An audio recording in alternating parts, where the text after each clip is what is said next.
لیکن یہ جو فاصلہ ہے عوام کا اور ریاست کا، یہ بہرحال ہے،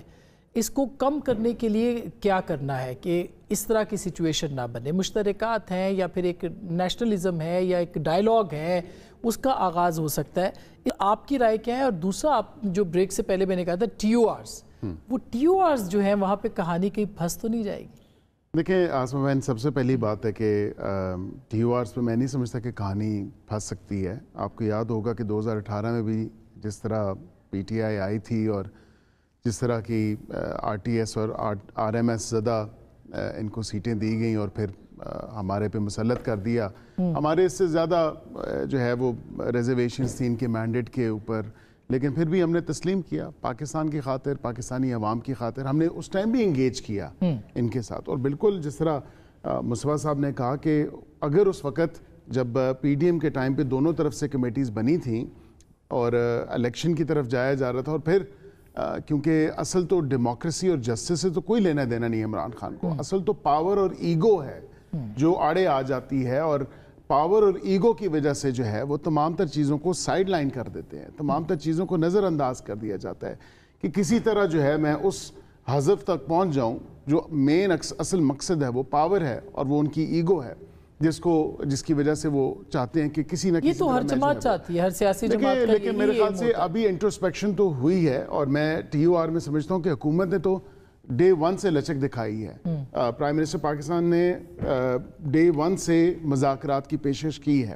تو اب تو یہ نہیں ہمارے پہ تو میں یہ بھی تھا کہ صدق دل سے جو ہے وہ معافی مانگی جائے 9 مئی کی، یہ بھی ہوگا شامل؟ دیکھیں میں سمجھتا ہوں بالکل یہ ٹی او آر میں ہوگا، اور کیونکہ عمران خان صاحب خود کہہ چکے ہیں کہ میرے سامنے سی سی ٹی وی ویڈیوز لے کے آئیں، میرے سامنے وہ ثبوت لے کے آئیں، میں خود کروں گا ان لوگوں کو اپنی پارٹی سے۔ یہ تو وہ آن ریکارڈ ہیں، وہ کہہ چکے ہیں میڈیا سے گفتگو جب انہوں نے کی، انہوں نے کہا 9 مئی میں اگر آپ یہ سمجھتے ہیں کہ میرے کوئی پارٹی کے لوگ یا پارٹی کے عہدیدار جو ہیں وہ اگر ہیں تو میں ان سے لا تعلقی کا اظہار کروں گا، ان کو بھی میں جو ہے باہر نکالوں گا پارٹی سے۔ تو اس پہ تو وہ خود بھی کہتے ہیں کہ کمپرومائز نہیں ہونا چاہیے۔ تو اسی لیے 9 مئی کا جوڈیشل کمیشن بھی آپ کو لگتا ہے بن سکتا ہے جو آئے گی؟ دیکھیں میں سمجھتا ہوں کہ جب بات چیت ہوگی تو ابھی فی الوقت کہنا تو یہ مناسب شاید نہ ہو، قبل از وقت ہو، لیکن بالکل پوائنٹ آف کنسیڈریشن ہو سکتا ہے کہ 9 مئی کے اوپر بھی بنا دی جائے جوڈیشل کمیشن، اور اسی طرح 26 نومبر پہ بھی بن سکتی ہے۔ لیکن بات چیت کی وہی میں نے جب کہا نا آپ سے گزارش کی کہ ٹی او آر جب طے ہو جائیں گے کہ یہ تمام تر چیزیں ہیں، اور اس پہ جو ہے وہ آپ اس کو ملحوظ خاطر رکھیں اور اس کی لے کے اس کو آگے چلیں۔ لیکن یہ ایک بات ضرور ہے، جس طرح سب نے بات کی، تو میں یہ ضرور کہوں گا کہ لبنان، عراق، شام، فلسطین، یہ تمام تر دیکھیں وہاں پہ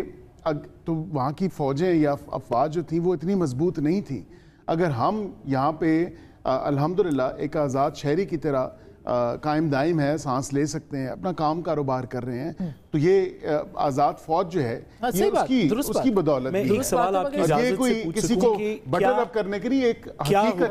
کیا حکومت اگر انگیجمنٹ کے لیے آنسٹ ہے اور بونافائیڈ ہے، تو کیا وہ یہ حتمی طور پہ حکومت نے فیصلہ کر لیا کہ پھر پارٹی کو بین نہیں کریں گے، یہ دیگر اس طرح کے کام نہیں کریں گے؟ پرنسپل میرا سٹانس رہا ہے اور پوزیشن رہی ہے، میں نے تو کہا کسی سیاسی جماعت کے اوپر کسی قسم کی پابندی نہیں ہونی چاہیے۔ آپ کی حکومت کا بھی یہی سٹانس ہے؟ دیکھیں میرا ذاتی سٹانس تو یہی ہے، اور حکومت کا بھی فی الوقت تک تو آپ کو نظر آ رہا ہے کہ ہم نے کسی کو بین نہیں کیا۔ باتیں بیانات اور بعض گشت تو بہت زیادہ ہوئی، لیکن کسی سیاسی جماعت کو بین نہیں ہونا چاہیے۔ سیاسی جماعتوں کا سیاسی اکھاڑے میں مقابلہ نہیں ہونا چاہیے اور نہیں ہوگا، دونوں ڈیفرنٹ ہے۔ لیکن میں ایک بریک لے لیتی ہوں۔